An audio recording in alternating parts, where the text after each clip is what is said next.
एक शाम की बात है। घर में सब हॉल में बैठे थे। सब आपस में बातचीत कर रहे थे। तो मैंने एकदम पूछ लिया, भैया क्या आप बता सकते हो बुढ़ापे में असली सहारा कौन है, बेटा या बेटी? तो परिवार के सभी सदस्य लोग बोले कि लड़का ही होता है। मैंने कहा चलिए आपकी बात सही है। देखिए, जब तक बेटा और बेटी होती है तब तक माँ काम करती रहती है। कभी कदार की बात अलग है तो बेटी या बेटा कर देता है काम। फिर जबकि शादी हो जाती बेटे की भी और बेटी की भी, फिर बताइए बुढ़ापे में असली सहारा कौन है? तब मैंने कहा बुढ़ापे का असली सहारा ना बेटा है और ना बेटी, बल्कि बहू होती है।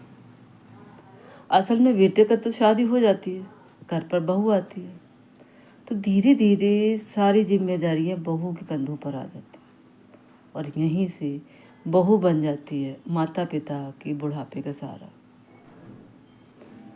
अब वो जानती है सुबह सासू माँ को कैसी चाय पसंद है, पिताजी को रात का खाना किस समय तक चाहिए। सब सास ससुर बीमार होते हैं ना जब, तब बहू ही अपनी सारी जिम्मेदारियों को निभाते हुए भी उनकी देखभाल करते हैं। और अगर वो बीमार पड़ जाती, बहू बीमार पड़ जाती है, तो पूरे घर की व्यवस्था अस्त व्यस्त हो जाती है। पर अगर बेटा 10-15 दिन के लिए घर पर ना हो तो भी ठीक से घर चलता है। इसका कारण यह है, घर की असली धुरी बहू ही होती है। बहू के बिना सास ससुर को ऐसा लगता है जैसे उनका सहारा छीन लिया गया हो। उन्हें चाय से लेकर भोजन तक की छोटी छोटी ज़रूरतों को परेशानी होने लगती है। बेटे के पास इतना समय नहीं होता कि माँ बाप की सभी ज़रूरतों को समझ सके, जबकि बहू ये सब बखूबी समझती है। अब बहू को प्यारी बहू है, बेटा भी प्यारा है, तो प्यारी बहू भी हो सकती है। कभी उसको कहना तो सीखिए।